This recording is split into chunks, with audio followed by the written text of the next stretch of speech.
Once there was a young man, this was in the days of the Rebbe Rashab, the sixth Rebbe of Chabad. In those days, there was, I think it was the Rebbe Rashab, maybe it was the Rebbe of the before that. In any case, the Russians they were at war, and the Russian army was terrible.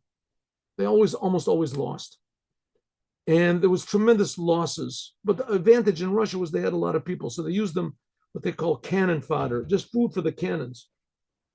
In any case, people didn't want to go into the army, but they did. The Jews especially didn't want to go into the army because, first of all, even if they survived physically, it was a question that they would survive spiritually because it was almost impossible to do Torah and the commandments over there. There were tremendous anti-Semites, first of all, and second of all, they wanted you to be a soldier. They didn't want to be a and third of all, they tried to convince the soldiers as much as possible to be strong, whatever it is, Christians or the. Okay, so one young man received a draft order to appear in the army. So he went to the Rebbe, and the Rebbe told him, go to the draft board in Petersburg. So he came home to his parents, and he told his parents were very worried. And he said, don't worry, Dad, Mom, the Rebbe gave me advice. He went to the Rebbe, he gave you advice, everything's going to be okay. What did he say? He said, well, I should go to the draft board in Petersburg. So they both started screaming and crying. No, it can't be. You misunderstood. It can't be. The draft board in Petersburg is the worst. They're the biggest anti-Semites of all. They take people in if they're crippled, if they're blind. If it's a Jew, they'll take him into the army, put him on the front line. I'll do whatever I can to get it moved to another draft board. I have connections. I have this and this. So no, if the Rebbe told me to go, that's where I'm going to go. So he looked at the draft order, and the draft order was they had to be there on Shabbat. So he went there to he went to Petersburg, and he found a Chabad Chassid that lived there, walking distance from the draft board. And he said, I have to be there on Shabbat at like 12 o'clock in the afternoon. And, or no, he had to be in the draft board. He had to go to there was no time written. He had to be in the draft board. So he said, no problem. You can stay by my house and go.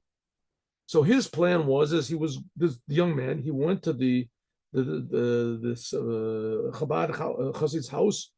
He was there Friday early in the morning, and he stayed there and got ready. His plan is that early in the crack of dawn, he was going to wake up and pray alone in the house and run to the draft board so we would be there in time. The draft board closed at like 12 o'clock. Let's say, for the sake of the story, 12 o'clock.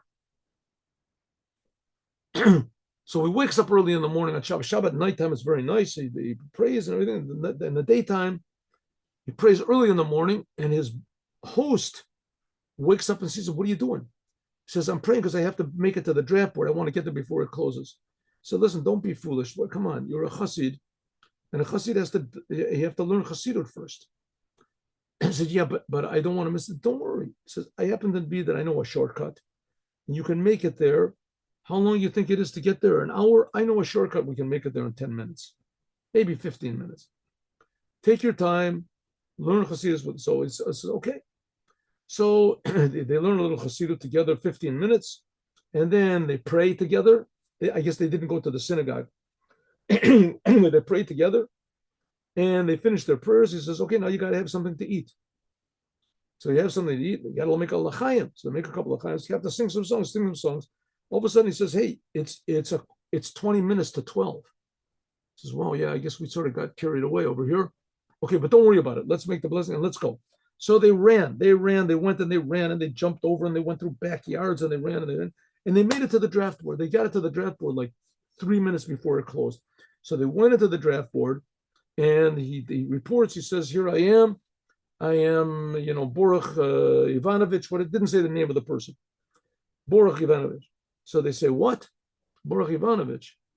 And so they look through the papers and they say, why did you come so late? Get out of here, come tomorrow. Somebody says, you can't do that. The law is that if somebody comes before 12 o'clock, we have to admit him. So they were all angry. They all wanted to go home. All the work. It was a huge, big room, like a hall. And there was big desks all along the hall, like 15, 20 desks arranged on both sides. And all of the workers started screaming at him, cursing him, you dirty Jew. So the manager said, listen, it's not going to help to scream and yell at him. We have to take him. We have to process him. There's no way around it. He says processing him will take, at least a half an hour. We have to. And so they all got together, all of the workers, they all got together. They made a huddle and they said, okay, everyone to their places.